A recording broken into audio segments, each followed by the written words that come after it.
भी साधना को करेंगे। अगर कोई नए भाई बहन बैठे हों, नए साधक बैठे हों, तो उनके लिए क्रिया बतला दी जा रही।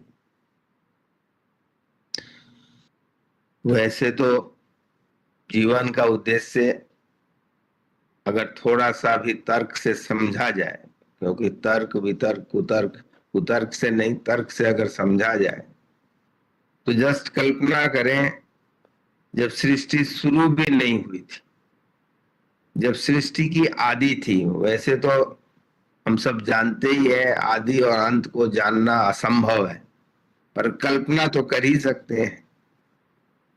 जिस समय उस चेतन ने सृष्टि का शुरुआत किया, तो उस चेतन ने वृक्ष बनाए, पौधे बनाए, जानवर बनाए, देव बनाए, दानव बनाए। अब कल्पना करें कि वह जो मानव नहीं बने, दूसरे योनियों में गए, शुरुआत में ही, आदि में, उनका कोई कर्म संस्कार था क्या? अगर नहीं था, तो जैसे हम आज कहते हैं कि मानव के अलावा सारी योनियां भोग योनि है, तो क्या उनकी कौन से कर्म थे कि उनको वैसा भोग भोगना पड़ा, कि उन्हें दानव बनना पड़ा, उन्हें वृक्ष बनना पड़ा, उन्हें जानवर बनना पड़ा?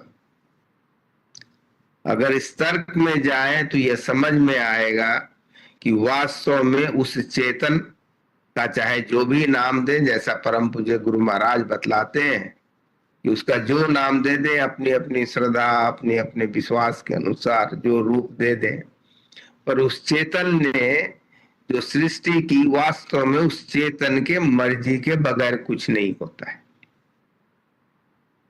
और हम सब उसी चेतन के अंश हैं। उसने अपने को ही एक से दो, दो से अनेक, और हर रूपों में उसने अपने को ही बनाया।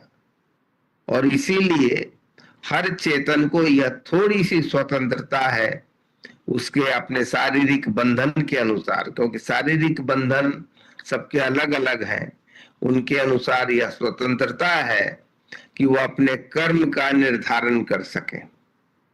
अब शारीरिक बंधन में वह मस्तिष्क भी आता है, जहां पर सारी शक्तियां रहती हैं, जहां पर हम निवास करते हैं। इसलिए वह अगर देखें तो निश्चित तौर पर मानव को सबसे ज्यादा शक्तियां मिली है, और इसीलिए मानव के ऊपर ज्यादा बड़ा कर्तव्य होता है। और कर्तव्य क्या होता है?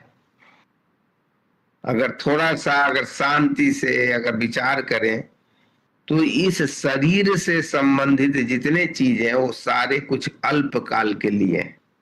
अगर सृष्टि के जीवन की कल्पना करें तो अपना जीवन अल्पकाल ही, क्षणिक ही माना जाएगा। और इसीलिए अलग अलग ऋषियों ने, अलग अलग संतों ने इसके अलग अलग नाम दिए, अलग अलग तरीके से बतलाया। और वास्तव में अगर थोड़ा सा भी अगर विवेक के साथ सोचे, तो वास्तव में एक ही उद्देश्य होता है कि जहां से जो आया वहीं वो चला जाए।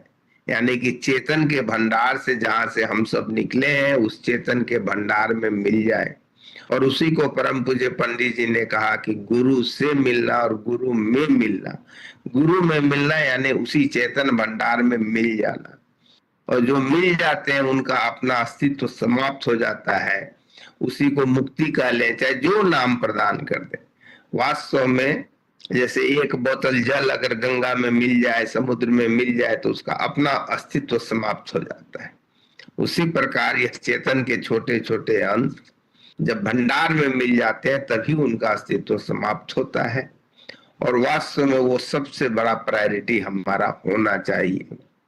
और उसी के लिए परम पूज्य गुरु महाराज ने यह साधना प्रदान की, ताकि धीरे धीरे, क्योंकि उसी को परम पूज्य छोटे भैया ने कहा, दो समान वस्तुएं ही मिल सकते हैं, यानी कि दो जो निर्मल होंगे वही आपस में मिलेंगे। उसी को अलग अलग शब्दों में बताया गया है।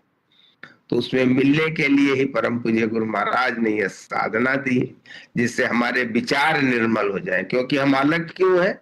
अपने विचार के द्वारा। अगर हम विचार रहित हो जाए, तो वह जो चेतन जो विचार रहित है, उसमें हम समाहित हो जाएंगे। इसको करने के लिए हम सब एक ऐसे आसन में बैठते हैं जिसमें जहां तक हो सके बगैर हिले डुले करीब 30 मिनट तक बैठे रह सकें। जहां